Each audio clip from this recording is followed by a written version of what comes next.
Welcome to my channel Funlit with Onushua. আজকের ভিডিওতে আমরা শিখব one word substitution based on governance, killing, death and crimes. অর্থাৎ বিষয়বস্তুগুলো হবে কি বিভিন্ন রকমের শাসন প্রণালী, মৃত্যু রিলেটেড কিছু ওয়ার্ডস, হত্যা রিলেটেড কিছু ওয়ার্ডস এবং অন্যান্য অপরাধজনিত যে ওয়ার্ডগুলো সেগুলো। এবং আজকের ক্লাসে আমরা 50টা ওয়ান ওয়ার্ড সাবস্টিটিউশন কভার করব মাত্র 15 মিনিটের মধ্যে। Let's begin. Government by a king অর্থাৎ রাজার দ্বারা পরিচালিত যে শাসন ব্যবস্থা তাকে কি বলে? মোনার্কি অর্থাৎ রাজতন্ত্র। গভর্নমেন্ট বাই দ্য পিপল জনগণের দ্বারা পরিচালিত যে সরকার তাকে বলা হয় ডেমোক্রেসি অর্থাৎ গণতন্ত্র।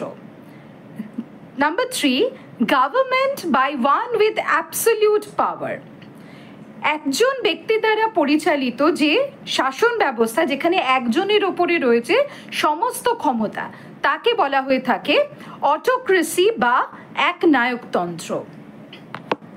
Next, government by two agencies, authorities or rulers যখন দুজন অথরিটি বা দু রকমের এজেন্সি ব্যবস্থাপনা বা দু রকমের শাসকের দ্বারা যে সরকার পরিচালিত হয় সেই সরকারকে বলা হয়ে থাকে বা সেই গভর্নেন্সকে বলা হয়ে থাকে ডায়ারার্কি অর্থাৎ দ্বৈত শাসন।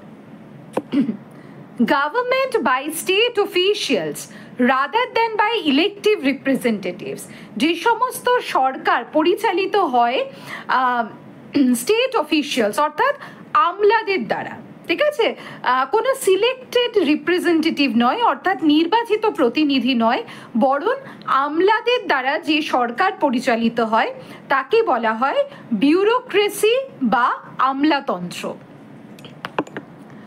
নেক্সট, গভর্নমেন্ট বাই নোবিলিটি অর্থাৎ যে সমস্ত সামন্তপ্রভু, মনসবদার, জমিদার এদের দ্বারা যখন সরকার পরিচালিত হয় তখন সেই সরকারকে বা সেই শাসন ব্যবস্থাকে বলা হয়ে থাকে aristocracy.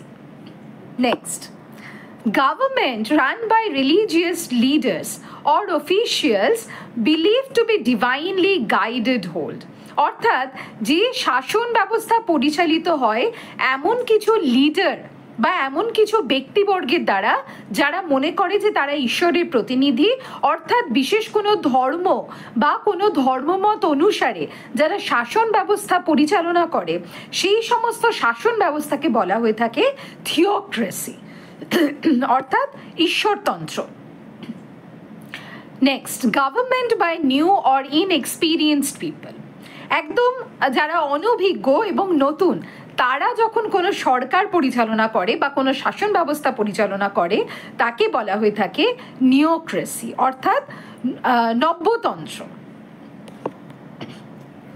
A state or society or group govern by old people যখন কোনো শাসন ব্যবস্থা বা কোনো সোসাইটি কোনো ব্যবস্থাপনা, ঠিক আছে, বা কোনো গ্রুপ কোনো দল পরিচালিত হয় যারা বৃদ্ধ এবং অভিজ্ঞ মানুষ দ্বারা সেই শাসন ব্যবস্থাকে বলা হয়ে থাকে জেরন্টোক্রেসি, ঠিক আছে, অর্থাৎ যেখানে কর্ণধার হয় যারা সমস্ত বৃদ্ধ মানুষজনেরা, বৃদ্ধ এবং বৃদ্ধারা যখন কোনো শাসন ব্যবস্থা বা কোনো পরিচালনার দায়িত্ব নেন তখন সেই সিস্টেম অফ গভর্নেন্সকে বলা হয়ে থাকে gerontocracy.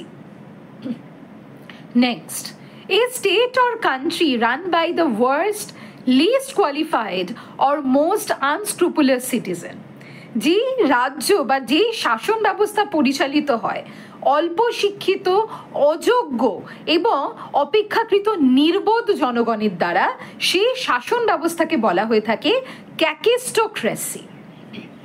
Next, government ruled by the mob যখন একটা জনগণ অর্থাৎ যখন একটা জনভিড় বা জনগণ তাদের দ্বারা যখন কোনো শাসন ব্যবস্থা পরিচালিত হয় তখন সেটাকে বলা হয় মবোক্রেসি।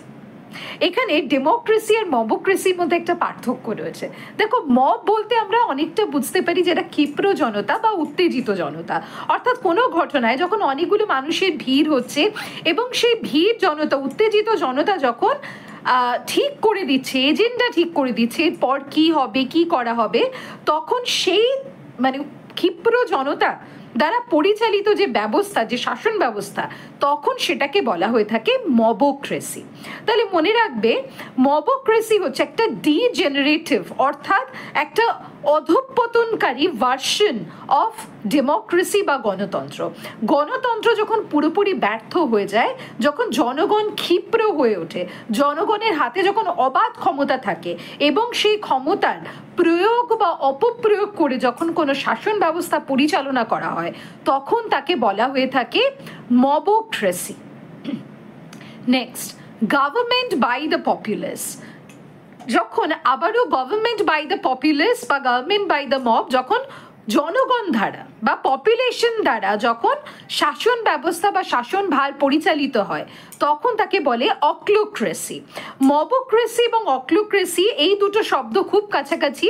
দুটো জিনিসই ইন্ডিকেট করে কোথাও না কোথাও যখন একটা অনিয়ন্ত্রিত জনতা দ্বারা কোনো ব্যবস্থা বা কোনো নিয়ম বা কোনো সংস্থা বা শাসন পরিচালিত হয়, তখন তাকে বলা হয়ে থাকে অক্লোক্রেসি। আর মবক্রেসিটা মনে থাকবে যখন সে জনতা ক্ষিপ্র, ঠিক আছে? অক্লোক্রেসি বলতে বোঝানো হয় যখন বিক্ষিপ্ত, যখন যেখানে জনগণ অর্গানাইজ নয়, যেখানে জনগণ একটা ব্যবস্থাপনার মধ্যে নেই, যত্রতত্র বিন্যস্ত, এবং সেরকম একটা কিয়সের মধ্য দিয়ে যখন সে শাসন ব্যবস্থা পরিচালিত হয় বা সে কোনো ব্যবস্থাপনা পরিচালিত হয় বা সংস্থা পরিচালিত হয়, তখন তাকে বলে অক্লোক্রেসি। এবং যখন কোনো উত্তেজিত জনতা বা ক্ষিপ্র জনতা কোনো ব্যবস্থাপনা পরিচালনা করে বা কোনো শাসন কার্য পরিচালনা করে, তখন তাকে বলা হয়ে থাকে মবক্রেসি। সাধারণত এই মবক্রেসি এবং অক্লোক্রেসি এই দুটো টার্ম খুব ভালোভাবে ব্যবহৃত হয় আফটার রেভলিউশন, অর্থাৎ বিপ্লব পরবর্তী সময়কালে শাসন ব্যবস্থা বোঝাতে। যে শাসন ব্যবস্থা আমরা জানি, বিপ্লবের ফলে কি হয়, একটা শাসনতন্ত্র সেটার উচ্ছেদ হয়, তাই তো? একটা এস্টাবলিশ গভর্নমেন্ট সেটাকে সরিয়ে দেওয়া হয় এবং তারপরে জনগণের হাতে যখন একটা অবাধ অনিয়ন্ত্রিত ক্ষমতা চলে আসে, ঠিক আছে, কখনো সে জনগণ ক্ষিপ্র, কখনো উত্তেজিত, কখনো দিশাহীন, এবং এই দিশাহীনতার মধ্যে দিয়ে যখন সে শাসন ব্যবস্থা বা ব্যবস্থাপনা পরিচালিত হয়, তখন সেটাকে আমরা বলি মবক্রেসি বা অক্লোক্রেসি। তাহলে মবক্রেসি এবং অক্লোক্রেসি দুটোই হচ্ছে কিন্তু ডেমোক্রেসির একদম degenerative version.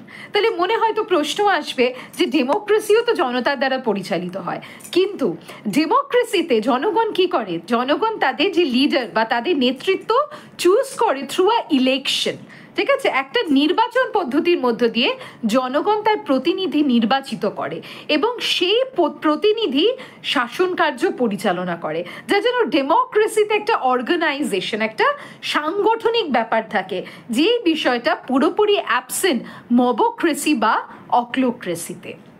Next, government by a few powerful people having control of a country or organization।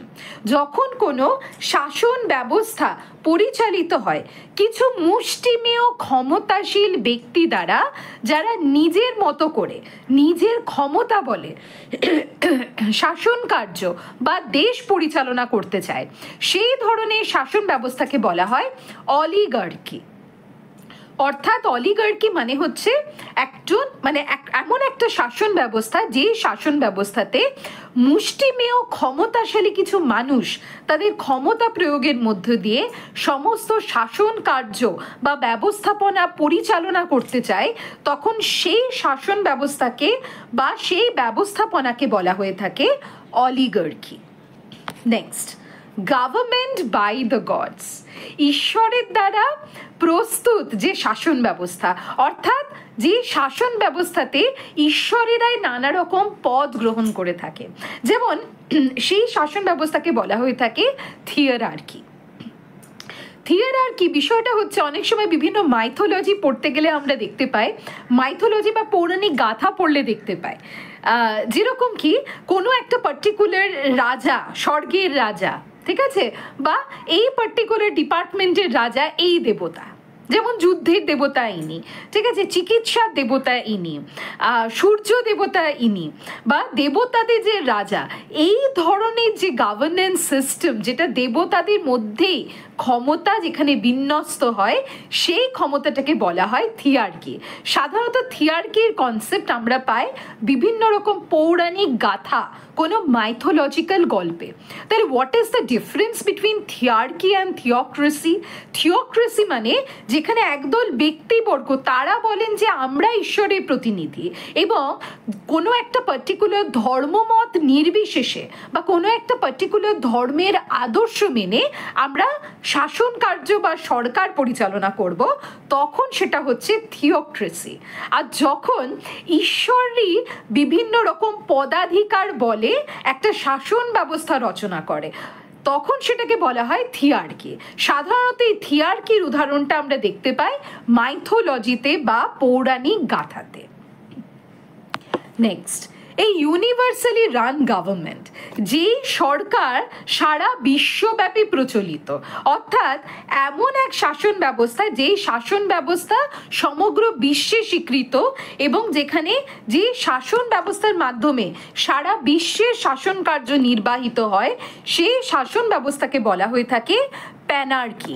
Pan শব্দের অর্থ হচ্ছে বিশ্ব, ঠিক আছে, এবং আর্কি বা যেটাকে বলা হয়ে থাকে ক্রেসি, এই শব্দগুলো ব্যবহৃত হয় তন্ত্রকে বোঝাতে, ঠিক আছে। Next, a system ruled or controlled by men, যেখানে পুরো সিস্টেমটা, কোনো ব্যবস্থাপনাটা বা শাসনভার বা সমস্ত বিষয় পরিচালনার মূল দায়িত্ব থাকে পুরুষদের হাতে, অর্থাৎ পুরুষ কেন্দ্রিক ব্যবস্থাপনা বা শাসন ব্যবস্থা। সেই পুরুষ কেন্দ্রিক ব্যবস্থাপনা বা শাসন ব্যবস্থাকে বলা হয়ে থাকে প্যাট্রিয়ার্কি বা পিতৃতন্ত্র। Next, the rule or control of mother, যখন মাতৃতান্ত্রিক, ঠিক আছে, মহিলা কেন্দ্রিক শাসন ব্যবস্থা থাকে, অর্থাৎ যেখানে শাসন ব্যবস্থার মূলে থাকে বা প্রধান থাকেন মহিলারা, ঠিক আছে, তখন সেটাকে বলা হয়ে থাকে ম্যাট্রিয়ার্কি। তাহলে এবার একটু বলি, হঠাৎ দেখা গেল কোনো দেশের প্রধানমন্ত্রী বা রাষ্ট্রনায়ক বা রাষ্ট্রপ্রধান মহিলা হলে তাহলে কি সেটা ম্যাট্রিয়ার্কি হয়ে যায়? তা কিন্তু নয়। ম্যাট্রিয়ার্কি যেখানে পুরো বিষয়টাই ব্যবস্থাপনা করে মহিলা, ঠিক আছে, মহিলা পরিচালিত সরকার, মহিলা পরিচালিত কোনো অর্গানাইজেশন, তখন সেটাকে বলা হয়ে থাকে ম্যাট্রিয়ার্কি, ঠিক আছে। কিন্তু কোনো দেশে প্রধানমন্ত্রী বা রাষ্ট্রপতি মহিলা হলে সেটাকে কিন্তু আমরা ম্যাট্রিয়ার্কি বলবো না। রাষ্ট্রপতি বা প্রধানমন্ত্রী কিন্তু অনেকটা বৃহত্তর গণতন্ত্রের অংশ, ঠিক আছে, এই জায়গাটা একটু মনে রাখবে। নেক্সট, অ্যাবসেন্স অফ গভর্নমেন্ট, যেখানে কোনো রকম সরকার থাকে না, যেটাকে বলা হয় নৈরাজ্য বা চরম অরাজকতা, সেইটাকে বলে অ্যানার্কি। অ্যাবসেন্স অফ গভর্নমেন্ট হচ্ছে অ্যানার্কি। তার মানে চূড়ান্ত অব্যবস্থা, অরাজকতা বা নৈরাজ্য, যেখানে কোনো আইন শৃঙ্খলা নিয়ম নীতি কিচ্ছু নেই, কোনো শাসন ব্যবস্থা নেই, সেইটাকে বলা হয়ে থাকে অ্যানার্কি। আবারও বলি, এখানে অনেকটা যে কোনো বড় রেভলিউশনের পরে ঠিক এই যে পিরিয়ডটা থাকে পোস্ট রেভলিউশন পিরিয়ড, অর্থাৎ বিপ্লব উত্তর যে সময়টা, সেখানে সাধারণত কোনো সরকার থাকে না, কোনো ব্যবস্থাপনা থাকে না, থাকে চরম অরাজকতা বা নৈরাজ্য। ঠিক এই যে সময়কাল বা এই যে অরাজকতা বা এই যে নৈরাজ্য, সেইটাকে বলা হয়ে থাকে anarchy. Next, a system of governing a country suggesting a father-child relation, যখন একটা দেশে যে সর্বোচ্চ প্রধান তিনি যখন সেই দেশের মানুষজনকে, মানে তার সাথে সম্পর্কটাকে মনে করেন কি পিতা এবং সন্তানের সম্পর্ক, অর্থাৎ যেই দেশের শাসন ব্যবস্থার মূল আদর্শ হচ্ছে পিতা এবং সন্তানের মধ্যেকার সম্পর্ক, অর্থাৎ রাষ্ট্রপ্রধান যিনি, তিনি তার প্রজাবর্গকে বা জনগণকে বা আবামকে মনে করবেন তিনি তার সন্তান সম, এবং যেখানে জনগণ বা প্রজাবর্গ বা আবাম তিনি মনে করবেন যিনি রাষ্ট্রপ্রধান তিনি হচ্ছেন তাদের পিতা সম। এই রকমের শাসন ব্যবস্থাকে বলা হয়ে থাকে প্যাটার্নালিজম। প্যাটার্নালিজম। নেক্সট, আচ্ছা, এখানে একটু বলে রাখি, প্যাটার্নাল কথাটা এসছে পিতৃসুলভ বিষয়টা থেকে, ঠিক আছে? অর্থাৎ বাবা এবং সন্তানের মধ্যেকার যে সম্পর্ক, সেই সম্পর্কের আঙ্গিকে যখন একটা সরকার, একটা শাসন ব্যবস্থা পরিচালিত হয়, তাকে বলা হয়ে থাকে paternalism. Next, self rule or control. Autonomy মানে স্বায়ত্ত শাসন, অর্থাৎ যেখানে কোনো একটা সরকার বা কোনো একটা পার্টিকুলার অর্গানাইজেশন নিজের মতো করে চলে, ঠিক আছে, কোনো কিছুর অধীনে নয়, নিজের শাসন ব্যবস্থায় প্রচলিত করে, সেই ধরনের অর্গানাইজেশন বা শাসন ব্যবস্থাকে বলা হয়ে থাকে অটোনমি, ঠিক আছে? তাহলে এতক্ষণ অবধি আমরা পড়লাম গভর্নেন্স। গভর্নেন্স মানে কিন্তু কোনো সরকার যে হবে তা নয়, যে কোনো ধরনের যে পরিচালন ব্যবস্থা বা যে কোনো ধরনের যে সরকারি পরিচালনা বা যে কাঠামো, সেই সব কিছুই কিন্তু এই সিস্টেম অফ গভর্নেন্সের অন্তর্গত, ঠিক আছে? তাহলে এবারে চলে আসবো কিলিং, অর্থাৎ হত্যা রিলেটেড ওয়ান ওয়ার্ড সাবস্টিটিউশন। প্রথম, killing of self or self murder, নিজেকে হত্যা, সবাই জানো এটাকে বলা হয়ে থাকে suicide. Next, killing of a human being, কোনো মানুষকে হত্যা করা হলে বা গণহত্যাকে, সেটাকে বলা হয়ে থাকে, যখন কোনো মানুষের হত্যা করা হয় বা মার্ডার করা হয়, তখন সেটাকে বলা হয় homicide. Killing of a race or community, যখন কোনো জাতি বা কোনো একটা পার্টিকুলার গোষ্ঠী বা কোনো একটা পার্টিকুলার ধর্ম বা কোনো একটা পার্টিকুলার জাতির মানুষকে হত্যা করা হয়, তখন সেটাকে বলা হয় জেনোসাইড। নেক্সট, কিলিং বা মার্ডার অফ এ কিং, রাজ হত্যা, অর্থাৎ রাজাকে যখন হত্যা করা হয় তখন সেটাকে বলা হয় রেজিসাইড বা রাজহত্যা। কিলিং অফ ওয়ান্স ফাদার, বাবাকে যখন হত্যা করা হয় তখন সেটাকে বলা হয় প্যাট্রিসাইড বা পিতৃহত্যা। কিলিং অফ ওয়ান্স মাদার, মাকে যখন হত্যা করা হয় তখন তাকে বলা হয় ম্যাট্রিসাইড বা মাতৃহত্যা। Killing of either or both parents or relatives, বাবা বা মায়ের মধ্যে একজনকে হত্যা করা বা দুজনকে হত্যা করা বা বাবা মার মতো কোনো আত্মীয়কে যখন হত্যা করে কেউ, তখন সেই হত্যাটাকে বলা হয়ে থাকে parricide. Next, killing one's brother, নিজের ভাইকে হত্যা করাকে বলা হয়ে থাকে fratricide. Next, killing of one sister, নিজের বোনকে হত্যা করাকে বলা হয়ে থাকে sororicide. Next, killing of one's husband, নিজের স্বামীকে হত্যা করাকে বলা হয়ে থাকে mariticide. Next, killing of one's wife, নিজের স্ত্রীকে হত্যা করাকে বলা হয়ে থাকে uxoricide. Killing of an infant বা নিউবর্ন বেবি, কোনো সদ্যজাত শিশুকে হত্যা করাকে বলা হয়ে থাকে infanticide.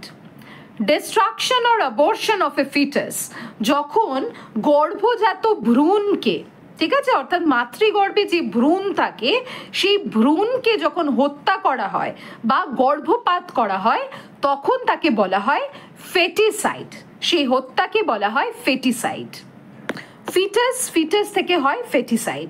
Next, killing of one son or daughter, যখন কেউ কারো তার নিজের সন্তান, নিজের ছেলে, নিজের পুত্র বা কন্যাকে হত্যা করে, তখন সেই হত্যা মানে যে কাজটা, সেই হত্যা করাটাকে বলা হয়ে থাকে ফিলিসাইড। নেক্সট, এবার আমরা পড়ব ওয়ার্ডস রিলেটেড টু ডেথ, মৃত্যুর সাথে সম্পর্কীয় যে শব্দগুলো রয়েছে। Burial of A corps in a grave or টুম, যখন কোনো একটা দেহকে, ঠিক আছে, কোনো একটা মৃতদেহকে যখন সমাধিস্থ করা হয় তখন সেটাকে বলা হয়, সেই পুরো প্রসেসটাকে বলা হয়, যখন সমাধিস্থ করার প্রসেসটাকে বলা হয় interment.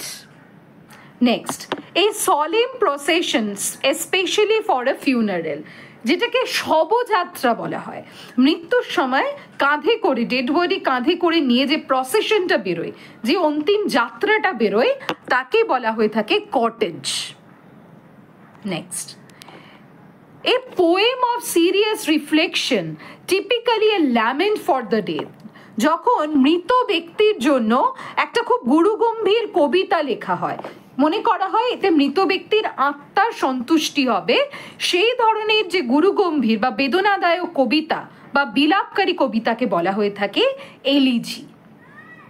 Next, a phrase or form of words written in memory of a person who has died.